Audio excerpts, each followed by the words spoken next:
একজন নারী সব সহ্য করতে পারে, কিন্তু যখন সে দেখতে পায় যে আমার স্বামী আমাকে রেখে পরকীয়া করছে, আমার স্বামী আমার প্রতি আসক্ত না হয়ে পর নারীতে আসক্ত হয়ে গিয়েছে, একজন বউ সব সহ্য করলেও এই কষ্ট সহ্য করতে পারে না। ঠিক কিনা বলেন যুবক ভাইরা? নিজেকে শুধরান। নিজে ভালো তো জগৎ ভালো, নিজে ভালো তো সবাই ভালো, নিজে খারাপ তো সবাই খারাপ। ঠিক কিনা বলেন? তাহাজ্জুদের জায়নামাজে দাঁড়িয়ে স্বামীর জন্য দোয়া করবেন যে আল্লাহ আমার স্বামীকে তুমি চরিত্রবান বানায় দাও, আল্লাহ আমার স্বামীকে আমার চোখের জন্য শান্তির কারণ বানায় দাও, আল্লাহ আমার স্বামীর ভেতর থেকে সে যে পরনারীতে আসক্ত হয়ে গিয়েছে তাকে হেফাজত করে তাকে হালালভাবে স্ত্রীর প্রতি আসক্ত হওয়ার তৌফিক দান করো। আল্লাহ আমার স্বামীকে তুমি যত্নশীল হওয়ার তৌফিক দান করো, আল্লাহ আমার স্বামীকে তুমি দায়িত্বশীল হওয়ার তৌফিক দান করো। যদি আপনি দোয়া করতে থাকেন এবং দোয়া করে যেতেই থাকেন, হতে পারে আপনার দোয়া একদিন কবুল করবে একজন। বলেন সবাই, তিনি কে? স্বামী খারাপ হলে স্ত্রীর করণীয় কি? একজন স্বামী যদি ক্যারেক্টারলেস হয়, একজন খারাপ স্বামী হয়, স্ত্রী কি করতে পারে? কি করলে স্বামী ভালো হবে? স্ত্রীর সেই মুহূর্তে স্টেপটা আসলে কি? স্ত্রীর জন্য সলিউশনটা আসলে কি? সেই সমাধানটা আমরা ইসলাম থেকে, কোরআন থেকে আজকে যথাযথ দেওয়ার জন্য বেস্ট লেভেলে ট্রাই করব। বলেন সবাই ইনশাআল্লাহ। প্রথমত মাথায় রাখতে হবে যে হাজব্যান্ড ওয়াইফের রিলেশনশিপ মানেই খুনসুটি থাকবে, ঝগড়াও থাকবে, আবার ভালোবাসাও থাকবে। ঠিক কিনা বলেন? দুই হাড়ি একসঙ্গে লাগলে যেমন একটু ঠন ঠন করে আওয়াজ হয়, স্বামী স্ত্রী এক ঘরে চার দেয়ালের মাঝে থাকলে দুই একটা ঝগড়া হতেই পারে, কথা কাটাকাটি হতেই পারে। ইট ডাজন্ট মিন যে আমাদের সম্পর্ক খারাপ হয়ে গিয়েছে। ইট মিনস আমাদের সম্পর্কে ঝগড়া হবে, মারামারি হবে, কাটাকাটি হবে, তবে মাথায় রাখতে হবে স্বামী স্ত্রীর সম্পর্কের ভালোবাসাই হচ্ছে আসল বিষয়। ঠিক কিনা বলেন? তাহলে মাথায় রাখতে হবে যে সামান্য উল্টাপাল্টা হলেই কিন্তু স্বামী খারাপ হয়ে যায় না, সামান্য উল্টাপাল্টা হলেই স্ত্রী খারাপ হয়ে যায় না। কিন্তু স্বামী যদি খারাপ হয়, আসলে খারাপ হয়, বউ কি করতে পারে? আমি প্রথমত খারাপ স্বামীর ডেফিনেশন বোঝাবার জন্য জাস্ট 3টা ডেফিনেশন দেব। বলেন সবাই, কয়টা?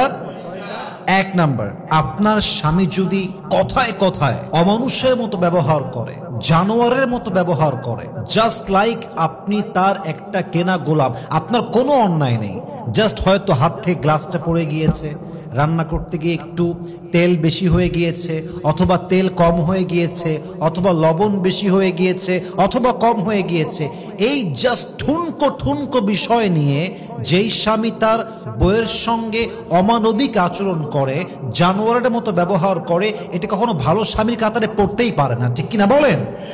অতএব যেই স্বামী কথায় কথায় রুডলি বিহেভ করে, বাজে আচরণ করে, এটা কখনো ভালো স্বামীর সাইন কিংবা নিদর্শন হতেই পারে না। কোরআনে আল্লাহ তাআলা বলেছেন, ওয়াশিরুহুন্না বিল মারুফ, তোমাদের সবচেয়ে উত্তম ব্যবহার পাওয়ার যোগ্য তোমাদের স্ত্রী। আব্বা এবং মায়ের পরে একজন পুরুষের জীবনে যদি সবচেয়ে গুরুত্বপূর্ণ কোন নারী থাকে, তার নাম ওয়াইফ। আপনার মায়ের পরে যেই মেয়েটা আপনার থেকে সবচেয়ে সুন্দর ব্যবহার, রেসপেক্ট ডিজার্ভ করে, সে ইজ ইউর ওয়াইফ। ঠিক কিনা বলেন? আপনার বউ আপনার থেকে সবচেয়ে সুন্দর ব্যবহার পাওয়ার যোগ্য যদি সে চরিত্রবান হয়, সতী নারী হয়। ঠিক কিনা বলেন? তাহলে বোঝা গেল যেই স্বামী কথায় কথায় রুডলি বিহেভ করে, এটা ভালো স্বামীর নিদর্শন হতেই পারে না। 1 নাম্বার। 2 নাম্বার, যদি আপনার স্বামী কেয়ারলেস হয়, ইররেসপন্সিবল হয়, অর্থাৎ তার মাঝে কোনো দায়িত্ববোধ নেই, বিয়ে করে রেখে দিয়েছে, কি লাগবে, কাপড় লাগবে না খাবার লাগবে, বাসস্থান নিশ্চিত করছে না, সন্তান হয়ে গিয়েছে, সন্তানকেও খেয়াল করতে চায় না। আপনারা জানলে অবাক হবেন, অনেক প্রবাসী যুবক বিয়ে করে বাংলাদেশে, বিয়ে করে বিদেশ যায়, মাসের পরে মাস চলে যায়, বছরের পরে বছর চলে যায়, বউটা দেশে পড়ে আছে, বউটার কি লাগবে, ভরণ পোষণ কি দরকার, জামা কাপড় লাগবে কিনা, কি খাওয়ার দরকার, সেই স্বামী হিসেবে 2 পয়সা দায়িত্ব পালন করতে চায় না। ঠিক কিনা বলেন? এরকম স্বামী এই দেশে অনেক আছে। তো দায়িত্বহীন হওয়া হচ্ছে একজন পুরুষের জীবনে সবচাইতে খারাপ জিনিস।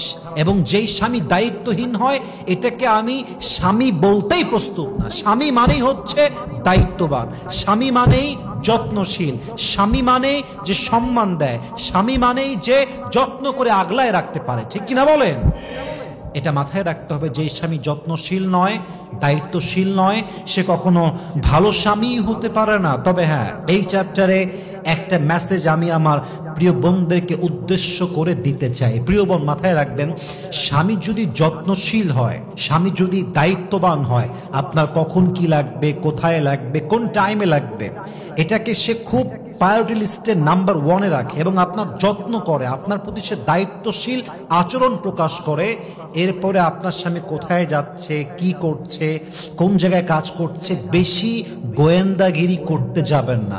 আপনার স্বামী আপনার সঙ্গে ঠিক মানে পুরো জগৎটাই ঠিক। ঠিক কিনা বলেন? অনেক স্বামী যত্নশীল দায়িত্বশীল হওয়ার পরেও যখন দেখে যে বউটা গোয়েন্দাগিরি করে, বেশি প্রশ্ন করে, বেশি জ্বালাতন করে, তখন একজন দায়িত্বশীল স্বামীও তার বউকে অবহেলা করতে শুরু করে। ঠিক কিনা বলেন যুবক ভাইয়েরা? অতএব দায়িত্বশীল পুরুষ পাওয়া একজন নারীর জীবনের সবচাইতে বড় ব্লেসিং, সবচেয়ে বড় একটা গিফট।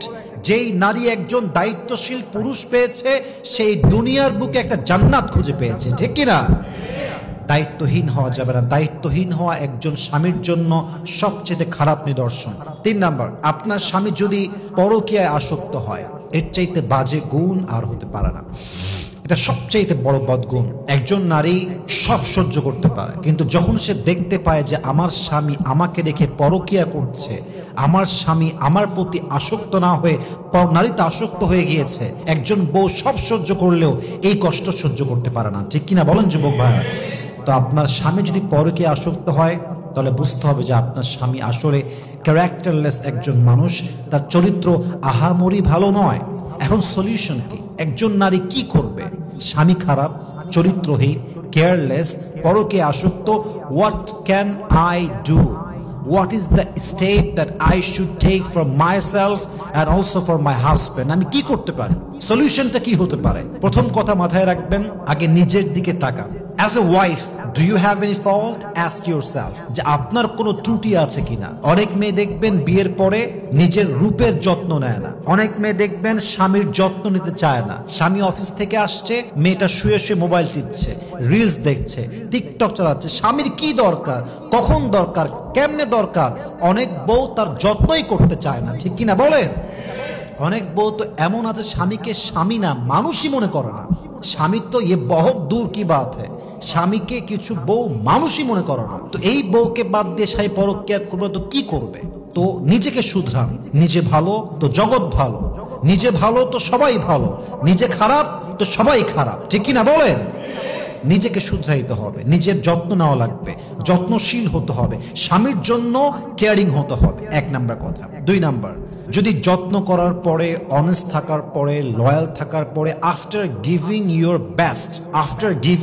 বেস্ট এফোর্ট সব দিয়ে দিয়েছেন, তাও হচ্ছে না, তখন মাথায় রাখবেন, মুরব্বি দিয়ে বোঝাবেন, আলেম দিয়ে বোঝাবেন, স্কলার দিয়ে, এলাকার ইমাম দিয়ে, খতিব দিয়ে, কোনো মাধ্যম দিয়ে হলেও স্বামী যার কথা শোনে তাকে দিয়ে বোঝাবেন, নরম ভাষায়, নরমভাবে, টেকনিক্যালি।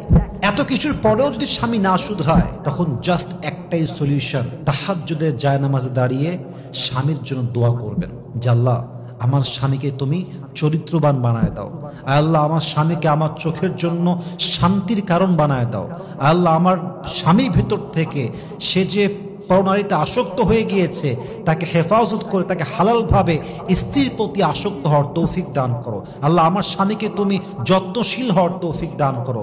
আল্লাহ, আমার স্বামীকে তুমি দায়িত্বশীল হওয়ার তৌফিক দান করো। যদি আপনি দোয়া করতে থাকেন এবং দোয়া করে যেতেই থাকেন, হতে পারে আপনার দোয়া একদিন কবুল করবে একজন। বলেন সবাই, তিনি কে? কিন্তু মাথায় রাখতে হবে, স্বামীর ঘর ছাড়ার চিন্তা করা যাবে না যতক্ষণ পর্যন্ত স্বামীটা আপনার ভরণ পোষণ দিচ্ছে, আপনার প্রতি পরিপূর্ণ না হোক অন্তত 70 ভাগ, অন্তত 50 ভাগ দায়িত্বশীল আছে। প্রিয় বোন, this is my humble request, এই সংসার আপনি ছাড়বেন না। মাথায় রাখবেন, সংসার কখনো আপস হয়, কখনো ডাউন হয়, কখনো উঁচুতে যায়, কখনো নিচে নামে। আর সেই বুদ্ধিমান যে সংসার যখন নিচে নেমে যায় ওটাকে শক্ত করে ধরে সামনে যে নিয়ে যায়, সেই তো আসল বুদ্ধিমতী নারী, ঠিক কিনা বলেন? আপনি এই স্বামীর সংসার ছাড়বেন, আরেক জায়গায় বিয়ে করবেন ডিভোর্স নিয়ে, সেই স্বামী যে ভালো হবে, where is the guarantee? Give me the guarantee, লিখে দেন আমাকে যে আমার অমুক স্বামী, ওকে বিয়ে করবো, সে অনেক ভালো হবে। There is no guarantee of it. অতএব যেখানে আছেন, যদি কিছু ভালো দিক থাকে এই সম্পর্কের, প্লিজ ওগুলোকে নিয়ে বাঁচেন, ওটাকে আরো ডেভেলপ করা ট্রাই করেন, স্বামীকে যত্ন নেওয়া ট্রাই করেন। আমার মনে হয় একজন স্ত্রী যদি অনেস্ট হয়, লয়াল হয়, যত্নশীল হয়, স্বামীর জন্য নিবেদিত প্রাণ হয়, একজন প্রকৃত পক্ষের পুরুষ কখনো সেই স্ত্রীর হাত ছাড়তেই পারে না, ঠিক কিনা বলেন? আর যেই স্বামী এত কিছুর পরেও হাত ছেড়ে দেয়, বুঝতে হবে এটা কোনো মানুষের বাচ্চা নয়, এটা একটা অমানুষ, এটা একটা জানোয়ার, ঠিক কিনা বলেন? আল্লাহ প্রত্যেকটা মেয়েকে যে স্টেপগুলো বললাম, নিজেকে শুধরাবেন, অন্যকে দিয়ে বোঝাবেন, মুরব্বি দিয়ে বোঝাবেন, আলেম দিয়ে বোঝাবেন, সব কিছু করা শেষ, অলওয়েজ তাহাজ্জুদ পড়ে দোয়া করতে হবে এক সত্তার কাছে। বলেন সবাই, তিনি কে? আল্লাহ প্রত্যেকটা স্বামীকে যত্নশীল স্বামী হওয়ার তৌফিক দান করুক, পড়েন সবাই আমিন। এবং যেই যুবকরা আমাকে দেখছেন, শুনছেন, ফেসবুকে দেখবেন, ইউটিউবে দেখবেন, this is the last message for every young people, for all the husband in the world. মাথায় রাখবেন, আল্লাহর কাছে সবচাইতে উত্তম বান্দা হচ্ছে সেই বান্দা যে তার বউয়ের কাছে ভালো। বউয়ের কাছে যে সেরা, সে আল্লাহর কাছে সেরা। আল্লাহর হাবিব বলেছেন, একজন পুরুষের জান্নাতে যাওয়ার জন্য বাবার সার্টিফিকেট লাগবে না, মায়ের সার্টিফিকেট লাগবে না, বোনের সার্টিফিকেট লাগবে না। একজন পুরুষ জান্নাতে যেতে চাইলে তার বউয়ের থেকে প্রথমে সার্টিফিকেট নিয়ে আসতে হবে, ঠিক কিনা বলেন? বউ ভালো তো সব ভালো, সংসার ঠিক তো পুরুষের জীবনে সব ঠিক, সংসার শেষ তো পুরুষের জীবনের ক্যারিয়ারটাই তো শেষ হয়ে যায়, ঠিক কিনা বলেন? আল্লাহ প্রত্যেকটা স্বামীকে কথাগুলো মানা বোঝা এবং আমল করার তৌফিক দান করুক, পড়েন সবাই আমিন।